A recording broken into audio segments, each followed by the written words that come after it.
जय श्री जगन्नाथ। जय श्री जगन्नाथ। गुरु शिष्य चाटशाला को ओडिशार समस्त साहित्य पिपासु साहित्य अनुरागी मान को सुस्वागत अभिनंदन। आज आलोचना करा कवि सम्राट उपेन्द्र भंजंकर वैदेहीश विलास बहुचर्चित काव्य पवित्र काव्य राम रसरे निमज्जित एक सुंदर काव्य जहाँकि वैदेहीश विलास दशम छंदर प्रथम पदटी को आज सुंदर भाव रे आवृत्ति करिबा पाई तार अन्वय तार व्याख्या करिबा पाई आम गढ़ उपस्थित रहिचंती शिक्षक कवि श्रीजुक्त निराकर स्वाई महोदय। मो निवेदन रखिबी से सुंदर भाव रे एही पदटी को आवृत्ति करी तार भावार्थ आमको जणाइबे। जय श्री जगन्नाथ। वैदेहीश विलासर दशम छंदरे ये जो पदटी रही विभूषण पुष्पे जाकांति जान यार राग होची रसकुल्या ताल होची त्रिपटा।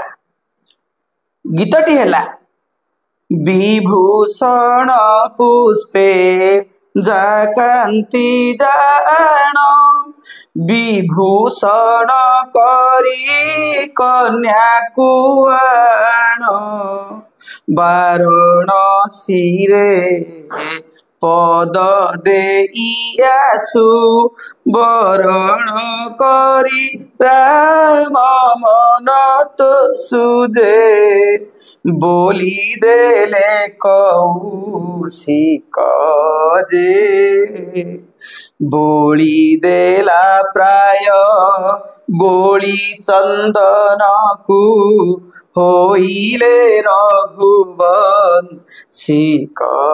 जे। प्रथम पादर अर्थ आम करिया विभूषण पुष्पे जाकांति जान। विभूषण अर्थात विभूषण अर्थ सण फूल। से फूलटी ओडिशार बाड़ी बगीचारे ए वर्षा दिने सर्वत्र विराजमान। दी प्रकार तंतु जातीय गछ थाए झोट हुए से गोटे है काउरिया आउ गोटे हूँ छण गछ।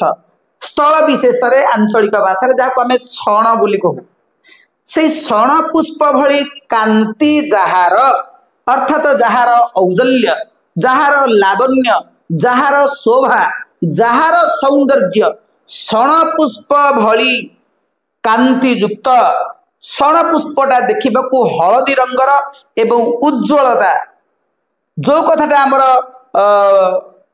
आमर कृष्ण काव्य लिखा जाइछि माँ राधांकर रूप वर्णना कला बेले तप्त कांचन गौरांगी राधे वृंदावनेश्वरी वृषभानुसुता देवी प्रणमामि हरिप्रिय। से जो तप्त कांचन गौरांगी एठी से सुंदर हलदिया गोरी अर्थात कनक बरना माँ सीतांकर जो रूपकांति होइछि सेई विभूषण पुष्प भली जहार कांति बा औज्जल्य सेई सीता को विभूषण करी आन अर्थात विभूषण करी कन्या को अर्थ विशेष भाव रे सजेई साजेई तांकु आन। वाराणसी रे पद देई आसु वारण कहिले हस्ती वाराणसीर जहार से वाराणसीर अर्थात सर्व विघ्न विनाशन गजानन प्रभु को शिर रे अर्थात मस्तक रे पद देई आसु। पद कहिले पांचटी पूजा उपचार को आम ग्रहण करू।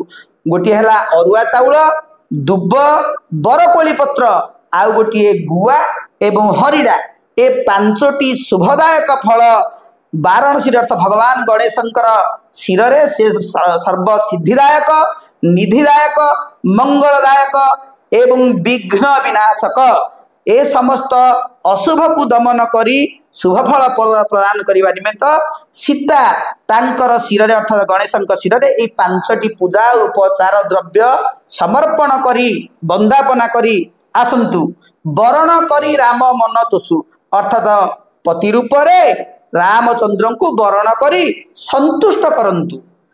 ए कथा बोली देले कौशिक जे कौशिक कहिले ऋषि विश्वामित्र ए कथा विश्वामित्र कहीदेला परे बोली देला प्राय गोली चंदन को होइले रघुवंशिक ए कथा जेते बेले कहिदेले चंदन को गोली देले जे भली भाबरे तृप्ति लागे आनंद लागे संतोष लागे सेही भली भाबरे संतोष भाव प्रदान माने प्रकट कले कौ ये रघुवंशिक अर्थात रामचंद्र एठारे स्थल विशेष रघुवंशिक अर्थ रघुवंश उपस्थित सेठारे समस्त सदस्य मध्य निया जाई पारे।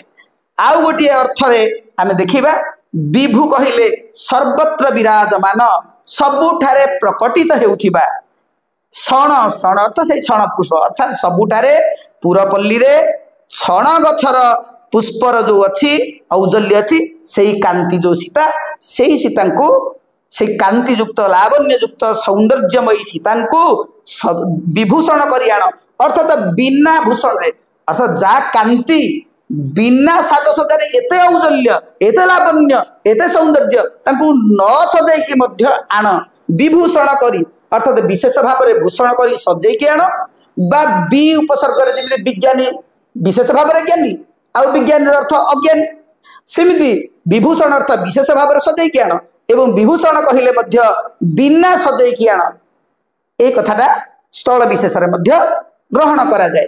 ए पदटीर अर्थ को गुणग्राही पंडिते एवं शुद्धिवृंद ग्रहण कले आमर श्रम सार्थक हब। जय जगन्नाथ।